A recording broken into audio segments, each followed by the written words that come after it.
Cuarto video del capítulo de lesión celular. Lesión por isquemia, reperfusión.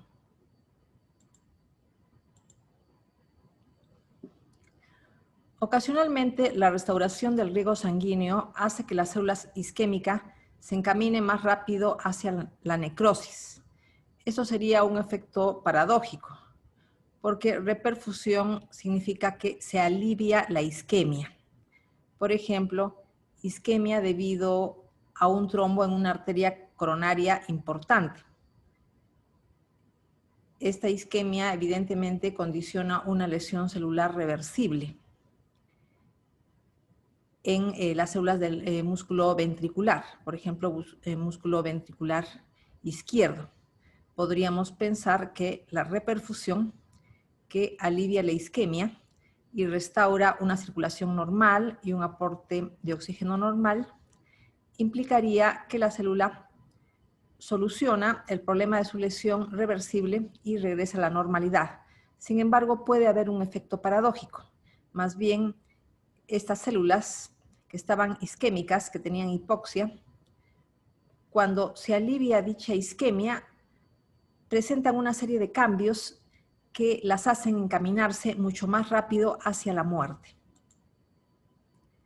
Este tipo de lesión es frecuente en infarto miocárdico, ya mencioné el caso del músculo ventricular, accidente cerebrovascular, traumatismos mayores, algunas cirugías y shock de diversas causas.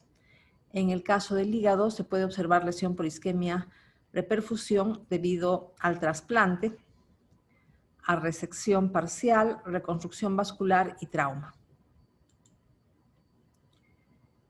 Cuando se alivia la hipoxia, lo cual sucede durante una reperfusión, se forman rápidamente grandes cantidades de radicales libres derivados del oxígeno y ya conocemos qué tipo de lesión dan estas sustancias, estos radicales libres derivados del oxígeno. Conocemos bastante sobre la peroxidación de las membranas lipídicas. Los tejidos hipóxicos expresan mayor cantidad de moléculas de adhesión y citoquinas proinflamatorias. Durante la reperfusión experimentan aflujo de neutrófilos. Estos neutrófilos van a dar lugar a inflamación que va a dañar el tejido. Entonces, la reperfusión favorece una reacción inflamatoria que causa lesión. También se produce activación de la vía del complemento. Cuando sucede la reperfusión, se produce la fijación de inmunoglobulinas al endotelio. De manera particular, el endotelio hipóxico tiene una tendencia de experimentar la fijación de inmunoglobulina M. Cuando hay reperfusión, sucede este tipo de fijación. Estas inmunoglobulinas M, fijadas al endotelio, activan el complemento, lo cual amplifica la respuesta inflamatoria y esta respuesta inflamatoria lesiona el tejido. Lesión celular de tipo químico. Los agentes químicos pueden combinarse directamente con alguna molécula importante de la célula. Este es un mecanismo de toxicidad directa. Vamos a ver muchos ejemplos de toxicidad indirecta. Ejemplo de toxicidad directa, envenenamiento con cloruro de mercurio. El mercurio se une a los grupos sulfidrilo, a los grupos SH, de las proteínas de las membranas celulares y citosol. Los aminoácidos que tienen el grupo sulfidrilo, es decir, aminoácidos con azufre, son básicamente la cisteína y la metionina. Las células que sufren este tipo de daño con mayor frecuencia son las células del tracto gastrointestinal y riñón. El cianuro se combina con la citocromo oxidasa mitocondrial, inactivándola. Ya conocemos la función de la citocromo oxidasa en el ciclo de Krebs y en la producción de ATP. La mayoría de los compuestos químicos que causan lesión celular ingresan al organismo como moléculas inocuas, debiendo sufrir un proceso de activación, y es este compuesto activado el que causa la lesión química. Entonces, en este caso hablamos de una toxicidad indirecta. El compuesto químico es inocuo cuando ingresa al organismo. Se convierte en una molécula dañina después de un proceso de activación que es consecuencia de nuestro propio metabolismo. Repito que es un proceso de lesión química indirecta. La conversión de un compuesto químico en una sustancia tóxica requiere de la acción de enzimas encargadas del metabolismo de compuestos extraños. A los compuestos extraños se les denomina xenobióticos. Estas enzimas se denominan oxidasas de función mixta o sistema del citocromo P450. Estas enzimas son muy abundantes en el retículo endoplasmático liso y a su vez los hepatocitos contienen gran cantidad de esta organela, retículo endoplasmático liso. Por eso consideramos al hígado como un órgano que tiene como función la detoxificación de una serie de xenobióticos que ingresan a nuestro organismo. Los metabolitos activos de las sustancias químicas pueden unirse covalentemente a proteínas y lípidos de las membranas celulares o funcionar como radicales libres. Nuevamente, este es un caso de lesión indirecta por la necesidad de activación. En realidad, la finalidad del sistema de citocromos P450 es la detoxificación. Sin embargo, en ocasiones, más bien, convierten una sustancia química inocua en una activa que va a causar daño. Secuencia de acontecimientos que dan lugar a degeneración grasa y necrosis celular en la toxicidad por tetracloruro de carbono. El tetracloruro de carbono es un compuesto orgánico que se utilizaba en la lavandería en seco, es un disolvente orgánico. En el hepatocito, a nivel del retículo endoplasmático liso, se activa y se convierte en el radical libre tricloruro de carbono. El tetracloruro de carbono es una molécula neutra, no es un radical libre, pero el tricloruro de carbono sí lo es. Vamos a tener entonces que este compuesto, que ya es un radical libre, produce peroxidación lipídica a nivel de las membranas celulares. Ya conocemos la capacidad autocatalítica o de reacción en cadena de la peroxidación lipídica. Repito, daño extenso a las membranas celulares, que es un concepto que ya conocemos. Dentro de las membranas celulares dañadas se va a encontrar la del retículo endoplasmático rugoso. Se van a desprender los ribosomas y se van a desagregar los polisomas del citosol. Por lo tanto, hay una disminución de la síntesis de proteínas. Y dentro de estas proteínas que se dejan de sintetizar o cuya síntesis disminuye, se encuentran las proteínas que forman parte de las lipoproteínas, mediante las cuales el hepatocito exporta grasas. No se pueden ensamblar en forma adecuada las lipoproteínas para ser exportadas. Por lo tanto, estos lípidos se quedan almacenados en el hígado, dando lugar al proceso que se llama esteatosis hepática o hígado graso. Esta es una posibilidad. Sin embargo, la peroxidación lipídica puede ser muy extensa y producir daños severos a la membrana celular, dando lugar primero a una lesión reversible, en la cual hay edema intracelular e hinchazón de organelas. Pero posteriormente pueden ingresar grandes cantidades de calcio si se mantiene el estímulo agresor, dando lugar a la necrosis de la célula. Ya conocemos, por ejemplo, eventos tales como la activación de una serie de enzimas citosólicas, proteasas, DNasas, fosfolipasas, que contribuyen con el daño a organelas y membranas celulares. Microfotografía electrónica en la que se ve dilatación del retículo endoplasmático. Las cisternas se ven dilatadas como si fueran vacuolas. desprendimiento de ribosomas. Las mitocondrias tienen un aspecto normal, aunque hay una hinchazón leve. Es una consecuencia de la toxicidad del tetracloruro de carbono en el hepatocito. Continuamos con el tema de apoptosis. La apoptosis tiene un programa genético que conduce a la célula a su autodestrucción, pero se trata de un proceso activo, ya que una serie de enzimas tienen que ser activadas para que contribuyan con los fenómenos bioquímicos de la apoptosis, entre ellas la degradación de una serie de componentes celulares y otros cambios. La membrana celular se mantiene intacta, a diferencia de la necrosis. En la necrosis hay soluciones de continuidad en la membrana celular por donde salen una serie de componentes importantes del citosol al exterior. No hay inflamación, esa es otra diferencia de la necrosis. Requiere energía, requiere ATP para una serie de procesos que necesitan energía. Causas fisiológicas de la apoptosis.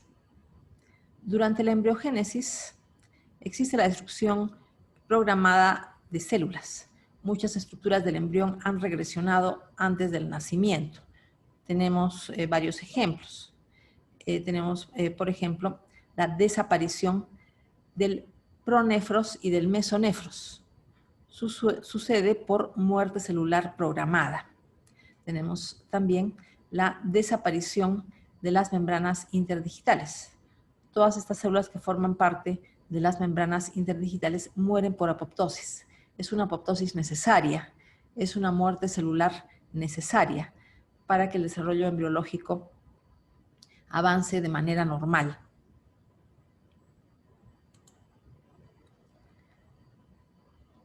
Se tiene también la involución de tejidos dependientes de hormonas que utilizan la apoptosis. En el caso del endometrio, cuando hay una deprivación de estrógenos y progesterona, lo cual sucede mensualmente al final del ciclo menstrual, hay una muerte tanto del epitelio glandular como del estroma, del endometrio. También sucede durante la menopausia. En la menopausia también existe la atresia folicular por una disminución del aporte de gonadotrofinas debido a disminución de la producción a nivel de la hipófisis. La disminución de prolactina produce regresión de la mama lactante. La castración en varones jóvenes, inclusive niños, implica la deprivación de hormonas masculinas producidas por el testículo. En el caso de gente joven se produce una involución del tejido prostático, pero la causa es apoptosis de las células de dicho tejido. Se observa apoptosis también en el caso de la renovación de los epitelios. Los epitelios tienen que mantener una homeostasis referida al número de células. ¿Qué es lo que pasaría si las células de las capas superiores de la piel no se descamaran debido a que han muerto por apoptosis? La capa basal presenta una proliferación continua. Son células que están en reproducción constante, se les llama células lábiles, y van madurando conforme van ascendiendo hacia las capas superiores del epidermis. Si no existiera la apoptosis y no se desprendieran las células muertas por apoptosis, el grosor del epitelio, por ejemplo, en el caso de la piel, aumentaría en forma constante, pero no aumenta en forma constante, sino el grosor del epitelio se mantiene constante debido a que hay una producción a nivel de mitosis en la capa basal y un desprendimiento en las capas superiores. Lo mismo sucede en el tubo digestivo. Hay una hay una apoptosis fisiológica en las células de los extremos superiores de las vellosidades intestinales, y en las criptas de Lieberkühn se produce una proliferación continua. También existe ahí células de tipo lábil, o sea, mitosis constantes. Entonces, la falta de apoptosis en las porciones superiores de las vellosidades intestinales determinaría una acumulación de células epiteliales, lo cual daría un tumor benigno en un inicio y un riesgo de cáncer posterior. También se eliminan por apoptosis células que ya han cumplido su función, como por ejemplo neutrófilos al final de la respuesta inflamatoria aguda y apoptosis de linfocitos al final de una reacción inmunológica. El agente agresor ya ha sido combatido y estas células de la defensa de nuestro organismo deben desaparecer, ya no tienen función que cumplir, mueren por apoptosis. Eliminación de linfocitos T autorreactivos en el timo. La persistencia de estos linfocitos autorreactivos predispondría a la persona a enfermedades autoinmunes, por lo que estos linfocitos que reconocen los tejidos del hospedero tienen que ser eliminados. Otro ejemplo de apoptosis fisiológica. Eliminación de células infectadas por virus, de células neoplásicas y de células de órganos trasplantados. En todos estos casos, esta eliminación por apoptosis es inducida por linfocitos T citotóxicos. Causas patológicas de apoptosis. Apoptosis inducida por lesión al DNA. El DNA puede ser lesionado por radiación o por fármacos antineoplásicos. Apoptosis inducida por acumulación de proteínas mal plegadas en la célula. No se puede recuperar el plegamiento adecuado cuando existe grandes cantidades de estas proteínas con plegamiento eficiente. La célula experimenta un estrés por acumulación de proteínas mal plegadas que la conduce a la apoptosis. Esquema para ilustrar una respuesta a proteínas no plegadas y estrés del retículo endoplasmático. Tenemos que recordar que una proteína recién sintetizada a partir del RNA mensajero tiene que alcanzar un plegamiento normal, una estructura terciaria y cuaternaria normal. Recibe la ayuda de unas proteínas particulares que se denominan chaperonas. Una proteína con plegamiento normal puede perder dicho plegamiento debido a una deficiencia en el aporte energético, a mutaciones genéticas en las mismas proteínas, mutaciones genéticas de las chaperonas, infecciones virales y lesiones de causa química. Estas proteínas que han perdido el plegamiento normal pueden encontrarse presentes en escasa cantidad. Cuando están en escasa cantidad, la célula tiene mecanismos, como por ejemplo la presencia de chaperonas normales, que permiten una recuperación del plegamiento. Pero a veces es tal la cantidad de proteínas mal plegadas que superan la capacidad de retorno a un plegamiento normal. En ese caso, se produce un estrés en la célula. Estas proteínas mal plegadas pueden acumularse en el citosol o pueden acumularse dentro del retículo endoplasmático rugoso. Sabemos que en estos casos las proteínas no pueden salir del retículo endoplasmático rugoso porque no han alcanzado un plegamiento adecuado.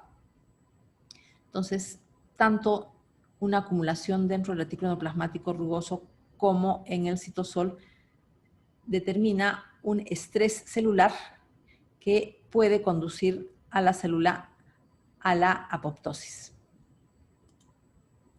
Causas patológicas de apoptosis. Algunos virus desencadenan apoptosis en las células que infectan.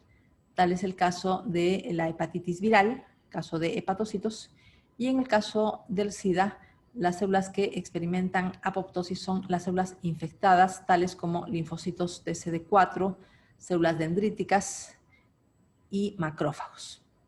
Atrofia de órganos tras obstrucción ductal. Sucede en páncreas, parótida y riñón. En el caso del riñón, se ha mencionado en diapositivas anteriores el caso de la hidronefrosis. Hay un aumento de la presión dentro de la pelvis renal por la orina que se acumula y no puede fluir adecuadamente por obstrucción en las vías urinarias. Esa presión determina la apoptosis progresiva de las células de la corteza renal. Lo mismo sucede con la atrofia del tejido glandular pancreático y del tejido glandular salival de la glándula parótida cuando hay aumento de presión dentro de los conductos debido a una obstrucción. Por ejemplo, puede haber obstrucción por cálculos. También se observa muerte celular en tumores debido a apoptosis. En algunos casos, la apoptosis causa pérdida de células muy importantes, dando lugar a enfermedades neurodegenerativas. Una de las causas es la presencia de alteraciones genéticas. Ejemplo, atrofia muscular espinal por mutaciones heredadas del gen SMN1, que es el gen de la supervivencia de la neurona motora. De ahí vienen las siglas. Supervivencia de la neurona motora.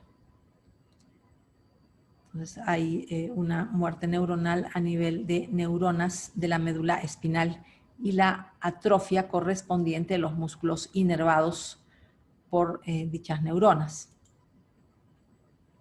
Alteraciones morfológicas en la apoptosis. Se produce un encogimiento celular y aumento de la densidad del citoplasma.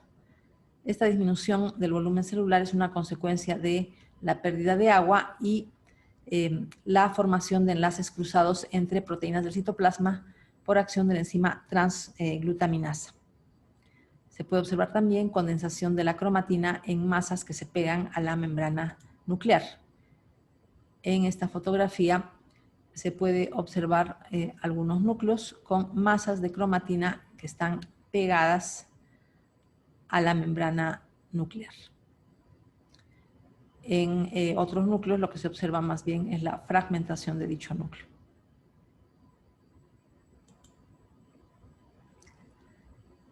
Otras alteraciones morfológicas en la apoptosis. Protrusiones citoplasmáticas y cuerpos apoptóticos.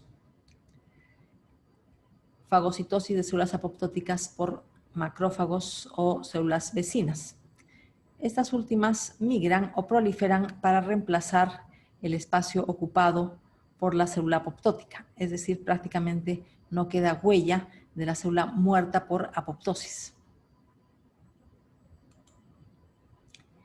Esquema de cambios morfológicos en apoptosis, partiendo de una célula normal, condensación de la cromatina que se pega formando masas y se adhiere a la membrana nuclear.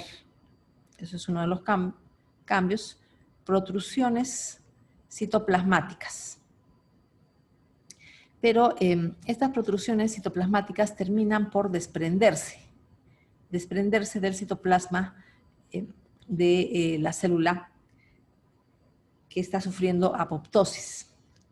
Y se tienen porciones o volúmenes o porciones de citosol rodeados completamente por una membrana celular que es normal, quedando la célula mucho más pequeña. Estos cuerpos apoptóticos, repito, tienen porciones de citosol con organelas, pueden tener a veces fragmentos de núcleo, es fagocitado rápidamente y el espacio dejado por estas células que han muerto por apoptosis es rellenado por las células vecinas, como ya se mencionó en la diapositiva anterior.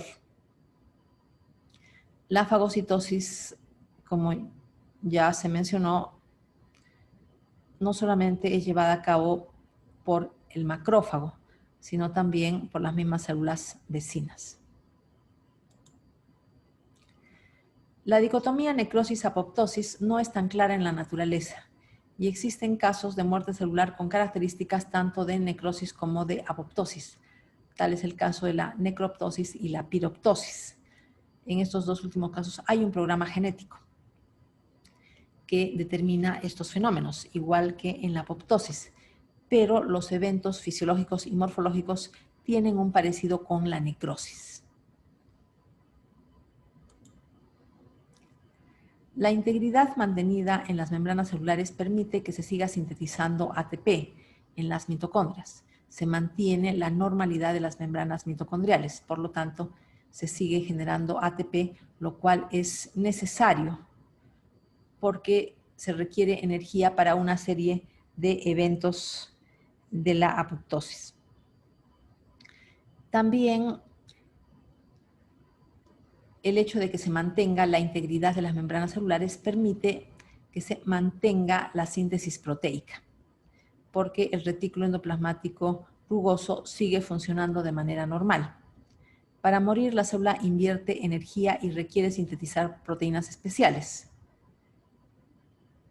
Y esto implica la necesidad de que las mitocondrias mantengan una función normal y que el retículo endoplasmático rugoso mantenga también una función normal. La estabilidad de las membranas celulares evita la ruptura de lisosomas y la digestión de componentes celulares, típico de la necrosis.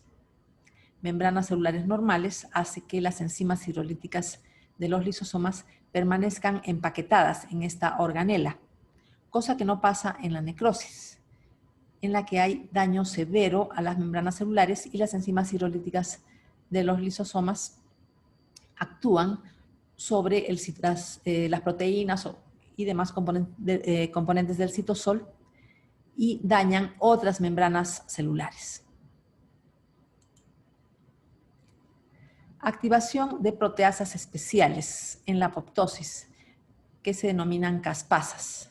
Esta C de caspasa significa cisteína, porque es una enzima que tiene cisteína en su centro activo.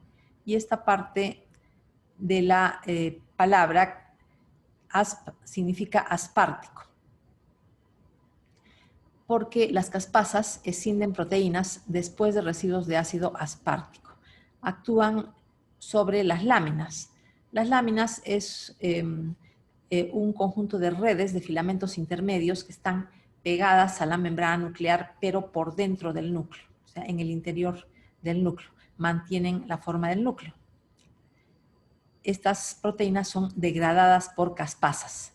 También las caspasas degradan el armazón nuclear, el citoesqueleto y algunas DNasas, mientras que activan otras. El DNA en la apoptosis se fragmenta en nucleosomas, que son segmentos de 180 a 200 pares de bases, o un múltiplo de estos números, por medio de endonucleasas dependientes de calcio y magnesio. Se produce esta fragmentación.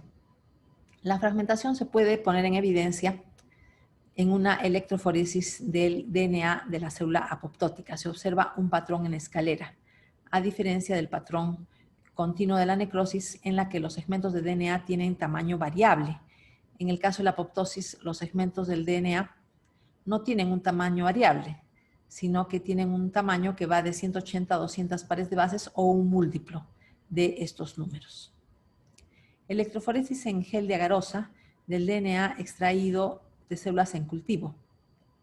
Se ha realizado una tinción con bromuro de etidio y una fotografía con luz ultravioleta. En la línea A tenemos el cultivo control. Aquí tenemos células normales. No hay una fragmentación del DNA, como si la hay en la línea B, en la que se ha producido apoptosis de las células del cultivo por calor, o en la línea C, en la cual se ha producido necrosis. ¿Cuál es la diferencia?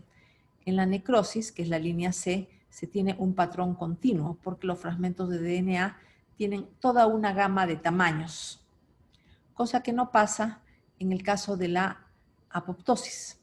No hay un patrón continuo, sino un patrón discontinuo, porque los fragmentos de DNA tienen un tamaño que varía entre 180 a 200 pares de bases.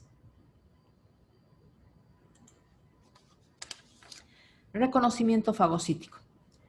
Se produce un cambio de orientación, o sea, una translocación de fosfolípidos de la membrana. Por ejemplo, la fosfatidilserina, de estar orientada hacia el citosol, pasa a orientarse hacia la superficie externa. Es decir, está orientada hacia fuera de la célula debido a la pérdida del glucocálix. Y esta molécula constituye una marca que indica que esa célula debe ser fagocitada porque es una célula apoptótica. Aparte de ser una marca de reconocimiento fagocítico, la fosfatidilserina permite a la membrana celular fijar colorantes, tales como la anexina 5, que permiten reconocer las células apoptóticas. Las células apoptóticas tienen la translocación, o sea, la fosfatidilserina orientada hacia fuera de la célula, hacia la parte externa de la célula. Otra proteína de reconocimiento fagocítico es la trombospondina. Es una glucoproteína de adhesión, se expresa en la superficie externa de las células apoptóticas. Estas moléculas permiten la fagocitosis. La fagocitosis también se denomina eferocitosis. No confundir la palabra eferocitosis, que se refiere a fagocitosis, con esferocitosis, que es una alteración del glóbulo rojo. La fagocitosis de los cuerpos apoptóticos y de lo que queda de la célula apoptótica es realizada sin liberación de componentes intracelulares al espacio extracelular. Si sucediera esto último, habría inflamación. Y sabemos que la ausencia de la inflamación es una característica de la apoptosis y no de la necrosis. Mecanismos de apoptosis. Se tiene una fase de iniciación y una fase de ejecución. La apoptosis puede iniciarse por medio de dos vías. La vía extrínseca. Se inicia en un receptor de la membrana celular. Los estímulos son externos. Y la vía intrínseca o mitocondrial, en la cual hay una alteración mitocondrial de base.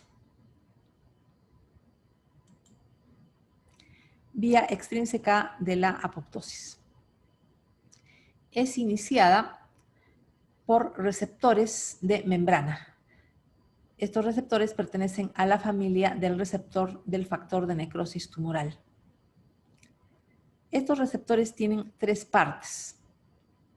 Están insertados en la membrana celular, pero tienen tres partes. Una parte que está orientada hacia fuera de la célula, que es la zona que se une a un ligando. Una zona intramembranosa y una zona intracitoplasmática que tiene lo que se denomina dominio de muerte. Nuevamente, una porción extracelular del receptor que está orientada hacia afuera de la célula, una porción intramembranosa dentro de la membrana y una porción intracitoplasmática que está orientada hacia el citosol. Esta zona citoplasmática tiene una particularidad. Hay una porción de la molécula que se denomina dominio de muerte. Y este dominio de muerte le permite la oligomerización, es decir, por medio de este dominio de muerte se pueden unir varios receptores. Y a su vez, estos receptores oligomerizados se pueden unir a una proteína adaptadora que también tiene dominio de muerte. Entonces, todas estas proteínas se unen mediante una zona particular de cada una de estas proteínas que se denomina dominio de muerte. En el caso de la adaptadora, el nombre de la adaptadora es FAT, la proteína adaptadora.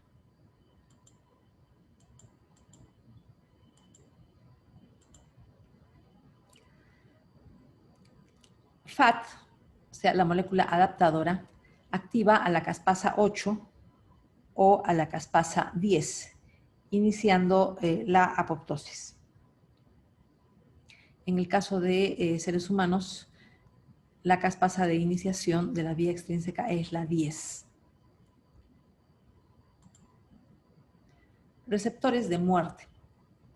Se tienen dos tipos fundamentales, el receptor 1 del factor de necrosis tumoral y la molécula FAS. La molécula FAS también se denomina CD95.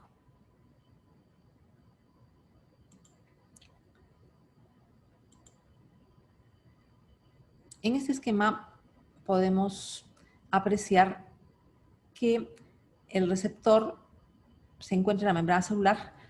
Una de las posibilidades es que sea la molécula FAS o CD95. La otra posibilidad, receptor 1 del factor de necrosis tumoral, que tiene las mismas características. Existe una molécula externa que tiene afinidad por este receptor. Se llama ligando de FAS o FASL. Se tiene que producir la unión del ligando al receptor correspondiente para que se produzca la oligomerización del receptor y la unión de la proteína adaptadora FAT para que se active la procaspasa 8 o la procaspasa 10 y se inicie la vía extrínseca de la apoptosis.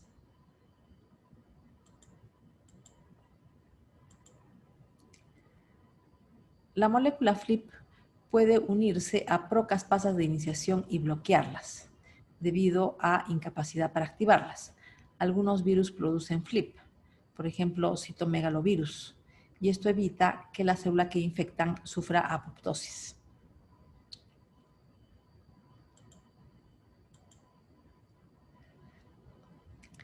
Vía intrínseca de la apoptosis. A la vía intrínseca de la apoptosis también se le llama vía mitocondrial, debido a que es indispensable que haya alguna anormalidad en las mitocondrias. Se producen alteraciones de la permeabilidad mitocondrial, saliendo de esta organela al citosol moléculas proapoptóticas. Dentro de las moléculas relacionadas con la apoptosis por medio de la vía intrínseca, se tiene toda una familia de proteínas que se llama familia de proteínas BCL2. Esta familia tiene varios tipos de miembros. Algunos miembros son proapoptóticos, otros son antiapoptóticos y finalmente existen también los miembros sensores. Los miembros antiapoptóticos. Se tienen BCL2, BCLX, MCL1 como los miembros antiapoptóticos más conocidos. Se les llama también miembros BH1A4. B significa BCL2 y H viene de homología. Entonces se llama homología BCL2. Son zonas particulares de la molécula. Y estos miembros antiapoptóticos tienen 4 zonas de homología BCL2. Homología con la molécula BCL2. En cuanto a un esquema, se tiene entonces que los miembros antiapoptóticos como BCL2, BCLXL, MCL1 y otras tienen 4 dominios de homología BCL2, zonas de la molécula. Esta familia tiene también miembros proapoptóticos que favorecen la apoptosis. Los más conocidos son VAX y VAC.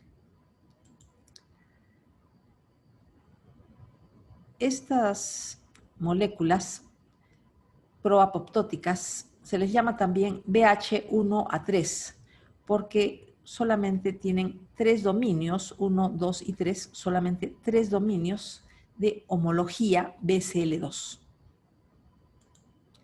Existen los miembros sensores, tales como BAT, BIM, BIT, PUMA y NOXA. Se les llama proteínas solo BH3. Solo tienen el dominio 3 de homología BCL2 en su molécula. Entonces, se les dice solo BH3. Solamente tienen el dominio 3. no tienen ni el 1, ni el 2, ni el 4. Ejemplos de las proteínas solo BH3, que son proteínas sensoras en la apoptosis, BIM, BIT, BAT y algunas otras.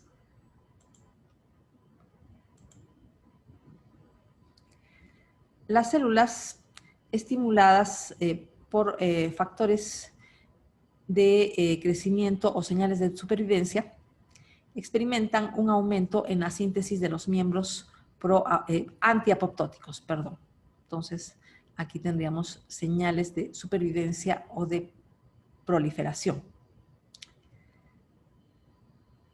Cuando las células no presentan señales de supervivencia o están sometidas a estrés, se forman canales de transición de permeabilidad mitocondrial y canales formados por la oligomerización de BAX y BAC, que las recordamos como proteínas proapoptóticas. Por estos canales sale el citocromo C al citosol. Aparte, la membrana mitocondrial externa pierde BCL2. El BCL2 le daba estabilidad. Entonces, en la apoptosis por la vía intrínseca se pierde estabilidad de la membrana mitocondrial externa. El citocromo C en el citosol se une a la molécula APAF1. APAF1 significa factor 1 activador de la apoptosis, formando un complejo que se denomina apoptosoma, que activa a la caspasa 9, que es la caspasa de iniciación de la vía intrínseca. Recordamos que las caspasas de iniciación de la vía extrínseca son la 8 y la 10, de manera particular la 10 en seres humanos. BCL2 puede inhibir directamente la activación de APAF1, con lo que se bloquea la apoptosis, pero precisamente en la apoptosis hay una disminución en la síntesis de proteínas antiapoptóticas como BCL2. Otras proteínas mitocondriales, tales como SMAC diablo, que se consideran factores inductores de la apoptosis, salen al citosol y pueden bloquear diversos inhibidores de la apoptosis. Por lo que las moléculas proapoptóticas que salen de la mitocondria al citosol no solamente están constituidas por el citocromo C, sino también por otras proteínas. Esquema para ilustrar algunas características de la vía mitocondrial o vía intrínseca de la apoptosis. Se mencionó la presencia de señales de supervivencia o de factores de crecimiento que estimulan la síntesis de proteínas antiapoptóticas como BCL2, que estabiliza la membrana mitocondrial externa. Con esta estabilidad no salen fuera de la mitocondria proteínas proapoptóticas, tales como citocromo C o SMAC diablo. Aparte de BCL2, tenemos otras proteínas antiapoptóticas como BCLXL o MCL1. Sin embargo, cuando faltan las señales de supervivencia o hay algún tipo de daño a la célula, como por ejemplo daño al DNA por irradiación, se activan los sensores. Los sensores de apoptosis pertenecen al grupo BH3 o solo BH3. Solo tienen el dominio de homología BCL2 de tipo 3. Estas sensoras se activan debido al daño al DNA o la falta de señales de supervivencia y ejercen un antagonismo con BCL2, por lo que pierde estabilidad la membrana mitocondrial externa. Se produce además una oligomerización de proteínas proapoptóticas tales como BAX y BAC, que forman canales por donde sale citocromo C y otras moléculas proapoptóticas del interior de la mitocondria. Citocromo C y proteínas como SMAC diablo activan las caspasas de iniciación de la vía intrínseca, de la apoptosis, por ejemplo, la caspasa 9. Fase de ejecución de la apoptosis, mediada por caspasa 3 y caspasa 6, caspasas importantes en esta fase, actúan sobre el citoesqueleto, sobre proteínas de la matriz nuclear, sobre láminas. Ya se ha mencionado que las láminas son una red de filamentos intermedios que se encuentra debajo de la membrana nuclear, pero por dentro del núcleo y mantiene la forma. Estas proteínas son degradadas.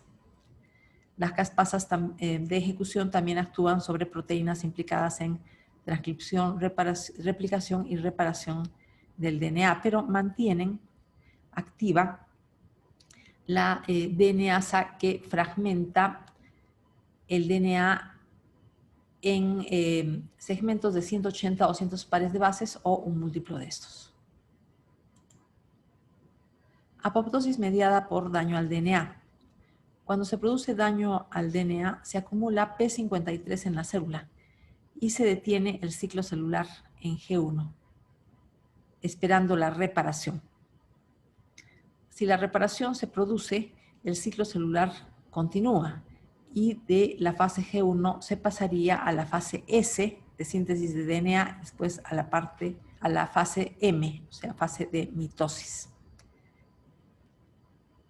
Esto, como repito, sucede cuando se ha logrado la reparación del DNA dañado, pero a veces el daño al DNA es muy extenso o muy grave y la reparación no se puede producir. Se ha detenido el ciclo celular en G1, pero no se ha podido producir la reparación. En esos casos, el mismo P53 estimula la síntesis de moléculas proapoptóticas como VAX y VAC y algunas sensoras, encaminando a la célula a la apoptosis. Pero en este caso es una apoptosis necesaria, porque se está mencionando que el DNA está dañado de manera tan extensa que la reparación no es posible. Es evidente que si la reparación no es posible, tiene que morir esa célula. Papel del P53 en la reparación del DNA y la apoptosis.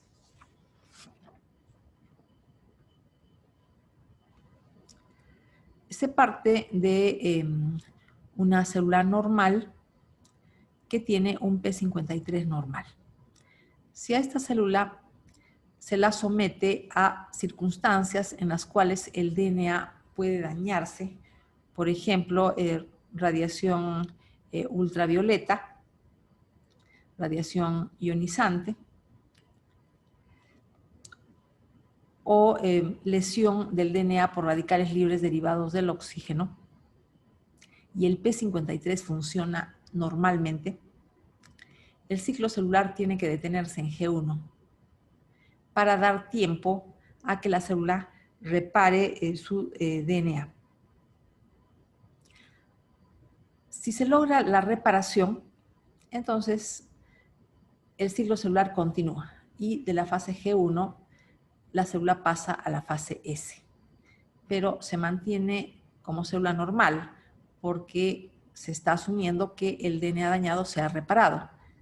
Cuando no hay reparación del DNA, el daño al DNA es tan extenso que supera la capacidad reparativa que tiene la misma célula. En ese caso, si P53 es normal, esta célula es conducida a la muerte por apoptosis. Se estimula la síntesis de proteínas proapoptóticas de la familia BCL2.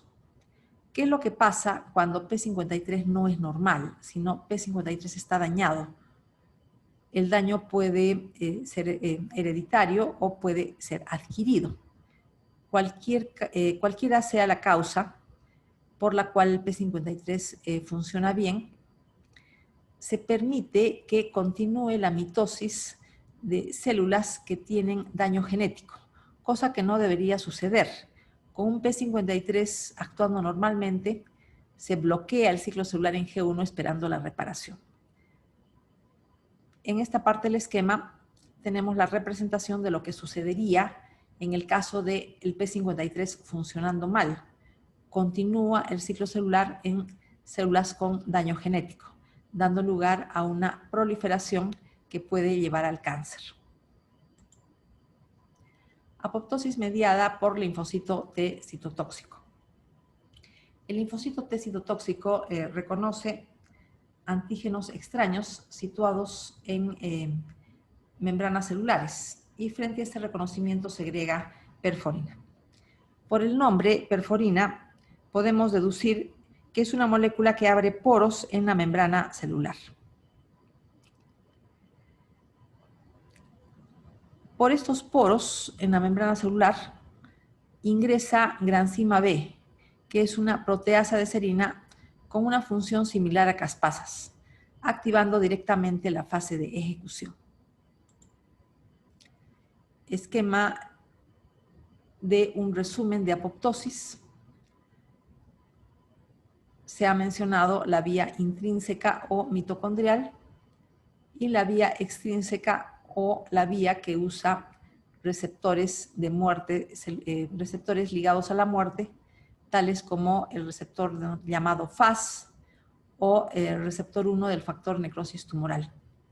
Tiene que haber, como ya hemos mencionado, una interacción ligando con el receptor correspondiente para dar lugar a la fase de iniciación de la necrosis por la vía extrínseca. Sea un origen extrínseco o un origen intrínseco, la fase de ejecución es similar. Se activan una serie de enzimas que desorganizan el citoesqueleto, desorganizan las láminas, el armazón nuclear, etc.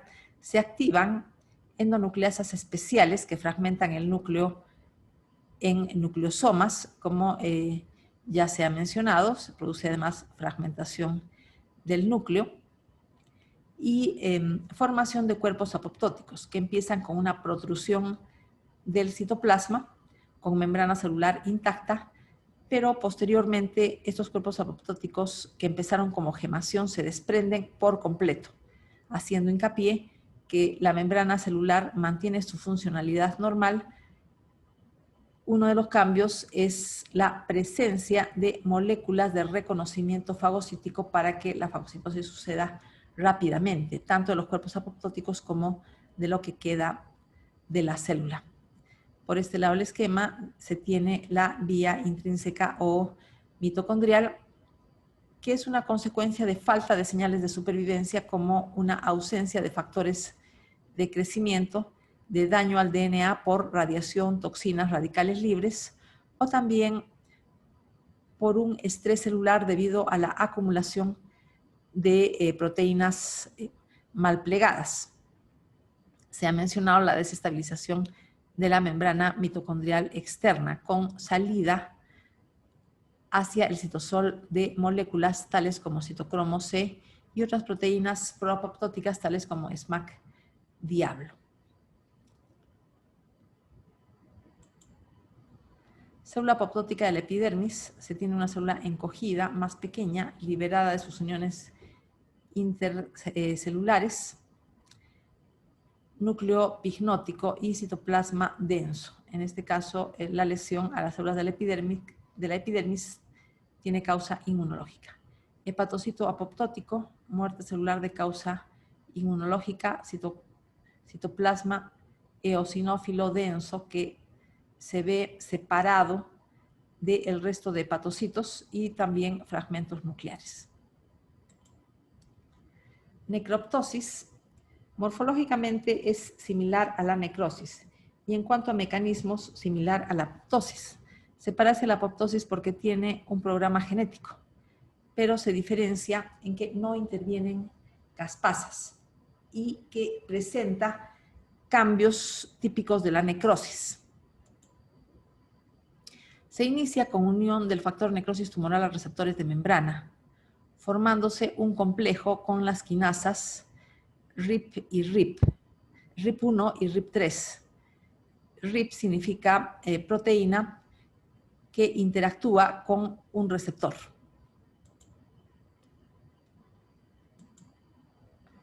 Esquema para una mejor comprensión de la necroptosis.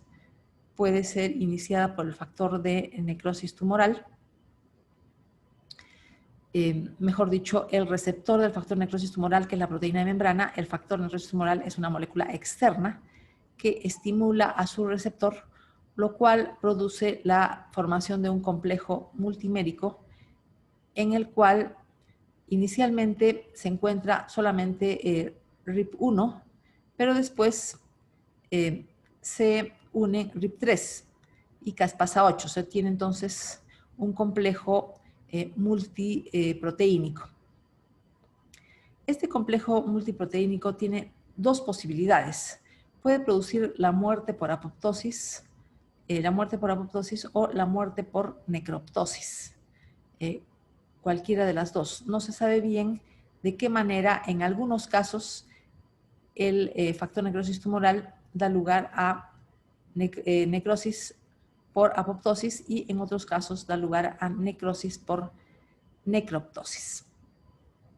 Se forma entonces este complejo de muchas subunidades, este complejo proteico, que da lugar a daño a la mitocondria. Este daño a la mitocondria y a membranas celulares en general determina, en el caso de la mitocondria, disminución de la producción de ATP y aumento de radicales libres derivados del oxígeno, lo cual sucede cuando hay un daño mitocondrial. Aparte, hay un daño a las membranas celulares y un ataque a una serie de proteínas del citosol. Cuando hay un daño extenso a la membrana celular, tenemos entonces procesos similares a la necrosis. Esta estimulación de enzimas, de proteínas tipo enzima del citosol, que sucede en la necroptosis, es similar a lo que sucede en la necrosis debido al influjo anormal de calcio, aumento exagerado de las concentraciones de calcio citosólico. Esto da lugar a daño extenso de membrana plasmática, membranas de organelas. Entre estas organelas se encuentran las membranas de los lisosomas, que al ser degradadas liberan las enzimas hidrolíticas empaquetadas, lo que va a conducir necesariamente a la célula a la necrosis. Forma parte de este complejo que se activa en la necroptosis la caspasa 8. La caspasa 8 forma parte del complejo, pero no se activa. Si se activara, conduciría a la célula a la apoptosis. Hepatocito apoptótico, citoplasma con intensa eosinofilia y sin restos de núcleo. La célula se ve encogida, bordes redondeados, citoplasma denso eosinófilo y no hay restitos de núcleo. Piroptosis. Sucede en células infectadas por microbios. Se genera interleuquina 1. La interleuquina 1 es consecuencia de la acción de caspasa 1. Se produce fiebre. La interleuquina 1 es una citoquina que actúa como un pirógeno endógeno, es decir, que produce fiebre. La caspasa 1 es activada por el complejo proteico denominado inflamasoma. Entonces, la piroptosis está relacionada con la inflamación y por la infección microbiana. Eventos: edema celular, daño a membranas y liberación de mediadores inflamatorios. Quiere decir que si bien existe un programa genético, las características morfológicas son similares a la necrosis. Podemos recordar que el edema celular es una lesión reversible, pero daño extenso a membranas y liberación de mediadores inflamatorios implica ya daño irreversible, o sea, necroptosis. Piroptosis. En el caso de la ferroptosis, la célula se ve expuesta a niveles muy elevados de hierro en estado ferroso para generar radicales libres derivados del oxígeno. También la célula se puede ver expuesta a niveles elevados de otros radicales libres, además del radical libre hidroxilo, que sabemos que se genera mediante la reacción de Fenton.